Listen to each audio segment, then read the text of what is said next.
Hello everyone, welcome back to my channel girl with no job. আবার একটা নতুন ভিডিওতে স্বাগত জানাই তোমাদেরকে। কি করে ফেললাম দেখেছো? যাক তো তোমরা সবাই কেমন আছো? ভালো আছো নিশ্চয়ই। আজ বৃহস্পতিবার, আজকের দিনটাও শুরু করছি ঠাকুর ঘর দিয়েই। সাথে থাকো, আর আশা করি এই ব্লগটাও তোমাদের খুবই ভালো লাগবে, প্রত্যেকটা ব্লগের মতো। আর ঠাকুর সিংহাসনটা কিভাবে সাজালাম সেটাও তোমাদের সাথে শেয়ার করব। আমার আগের ভিডিওগুলোতে তোমরা নিশ্চয়ই আমার ঠাকুর ঘরটা দেখেছো। আজকে আর একটু সুন্দর করে দেখাচ্ছি। এখানে রয়েছে আমার ছোট্ট শিবা, আর এখানে ছোট্ট গোপু। আর এখানে তো মোটামুটি তোমরা সবাই দেখতেই পাচ্ছ, জগন্নাথ দেব রয়েছেন, মা লক্ষ্মী, নারায়ণ, রাধা মাধব সবাই রয়েছেন। আর ওই দিকেও কিন্তু ছোট্ট একটা পারদের শিবা রয়েছে, সাই বাবা আছে, আর মাতাদি আছে, আর মা কালী রয়েছেন। প্রত্যেক বৃহস্পতিবারই চেষ্টা করি একটু ঘুরিয়ে ফিরিয়ে মিষ্টি এনে দেওয়ার। তো এইবার অর্পণবাবু গুজিয়া এনেছিলেন, তো সেটা দিয়ে পুজো দেওয়া। সকালবেলা পুজো সারা হয়ে গেলে কি হবে, ঘরে তো অনেক কাজ থাকি। তোমরা যারা আমার প্রত্যেক দিনের ভ্লগটা দেখো তারা সবাই নিশ্চয়ই জানো। তো সেই অনুযায়ী মাম্মাকে নিচে রেখে এসে আমি কয়েকটা হাতের কাজ সেরে নিচ্ছিলাম। এই আজকে থেকে না কেমন অদ্ভুতভাবে বৃষ্টি শুরু হলো জানো তো।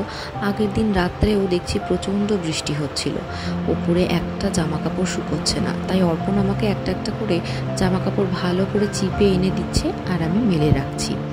আর এখানে তাতানবাবু শুয়ে রয়েছে। কখন যে মাম্মাকে অর্পণ উপরে নিয়ে চলে এসছে আমি জানি না। এসে দেখছি মাম্মা খেলছে, আর তাতানবাবু তার পাশে বসে নিজে একার মনে নিজের মতো করে খেলছে। তাতানের আজকে খুব তাড়াতাড়ি খিদে পেয়ে গেছিলো স্কুল থেকে এসে, তাই ও তাড়াতাড়ি খেয়ে নিয়েছে। সেই সুযোগে আমিও মাম্মাকে স্নান করি, খাইয়ে দুই ভাই বোনকে একসাথে ঘুম পাড়িয়ে দিয়েছিলাম। আর বিকেলে একটু বেরোনোর ছিল, তাই এই যে দেখো আমি না এই দুটো ড্রেসে কনফিউজ, জানো তো কোনটা পরিয়ে নিয়ে যাবো আজকে মামাকে। আসলে ওর নতুন নতুন এত সুন্দর জামা হচ্ছে, ভেবেই পাচ্ছি না। তো বেরিয়ে পড়লাম একটু বিকেল থাকতেই। অর্পণ আজকে বাড়িতে ছিল, কয়েকটা কাজ ছিল, জিনিসপত্র কেনার ছিল বাইরে থেকে। তাই দুজনে মিলে মাম্মাকে নিয়ে বেরিয়ে পড়লাম। আর তাতান ছিল ওর আম্মার সাথে বাড়িতে, ওয়েট করছিল আমরা কখন কি নিয়ে আসি। এই যে একটা দেখো স্টোর খুলেছে আমাদের একদম কাছে পিঠেই, বেশ টাইমও কম লাগলো যেতে, আর এদিকে গিয়ে অনেকক্ষণ ধরে দাঁড়িয়ে কেনাকাটাও করতে পারলাম। নতুন স্টোরটা খুলেছে বলে অনেক অফার ছিল জানো, 40% করে অফ ছিল কিছু কিছু জিনিসে, আবার বাই ওয়ান গেট ওয়ানও ফ্রি ছিল। এই দেখো অনেকটা বড়, এখানে আবার চাল ডাল সব রকম পাওয়া যাচ্ছে, বিভিন্ন দামের রয়েছে জানো তো। আর এদিকটাতে দেখো তেল রয়েছে, সব রকমের জ্যাম রয়েছে, এদিকে ড্রাই ফ্রুটস রয়েছে, সস রয়েছে, অনেক কিছু রয়েছে, কি নেই। মেয়োনিজ থেকে শুরু করে চিজ, সব রকমের চিজ রয়েছে। বাচ্চাদের আবার হেলথ ড্রিঙ্কস রয়েছে। আমার মেনলি এখান থেকেই চকলেট সসটা নেওয়ার ছিল, আর একটা নেওয়ার ছিল মিল্কমেডে যে কনডেন্সড মিল্কটা হয় সেটা। কী কারণে নেওয়ার ছিল এই দুটো জিনিস তোমরা একটু পরেই বুঝতে পারবে। এই যে এখানে বিস্কিটগুলো দেখছো, এগুলো কিন্তু বাই ওয়ান গেট ওয়ান এই ছিল। আর আমি এখানে এই ফ্রোজেন আইটেমগুলো ভাবছিলাম ট্রাই করব, তাই জন্য অর্পণকে বললাম ভেজ কিছু একটা নিয়ে নিতে। অর্পণের চোখ তো আবার পাশের ফ্রিজারটাই গেল, কেন জানো না। এই যে চিকেনের রয়েছে, সব চিকেনের আইটেমগুলো রয়েছে, চিকেন সালামি রয়েছে, ফিঙ্গার রয়েছে, ক্যাভেন্টারের অনেক কিছু প্রোডাক্ট ছিল দেখলাম। আমার নিতে ইচ্ছে করছিল, তবে আমি কেন জানি না ঠিকঠাক লাগলো না। আমার খুব একটা ফ্রোজেন আইটেম খেতে ভালো লাগে না। আর এদিকে শুধু ভেজটা নিলাম কারণ মাঝে মধ্যেই সন্ধ্যাবেলায় না চায়ের সাথে একটু খেতে খুবই ইচ্ছে করে, তাই একটা পোট্যাটো আর চিজের ফ্রাইজ নিলাম, যেটা হালকা করে ভেজে খেতে পারবো সবাই মিলে। এই যে তারপরে টুক করে বাড়ি চলে এলাম। এসে দেখো আমরা কী নিয়েছি। একটা টোস্ট নিলাম ছোট ছোট, এই যে ম্যাকেনের এটা নিয়েছি।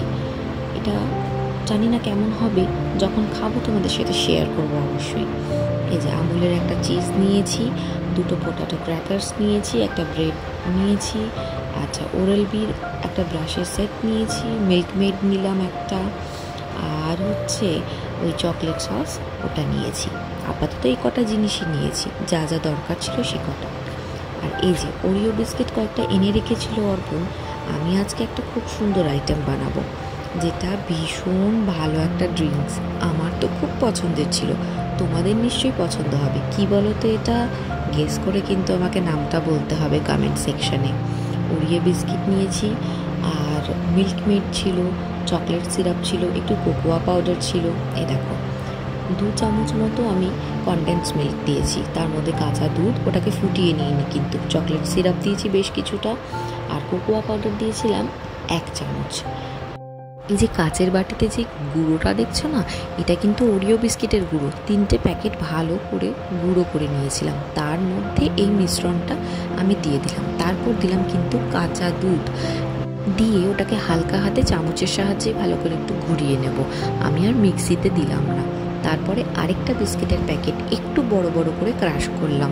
দাঁড়াও আগে একটু কাপে ঢেলে নিই।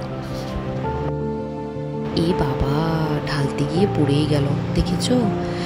আমি না মাঝে মধ্যে এরকমভাবে ঠিক কাজটা বাড়িয়ে নিই, কিন্তু কাজ বাড়ালে কি হবে? যা টেস্টি হয়েছিল খেতে, তোমরাও যদি এইভাবে বানিয়ে নাও এই জিনিসটা। না, আমি কিন্তু নাম বলছি না, তোমাদেরকে নামটা গেস করে বলতে হবে।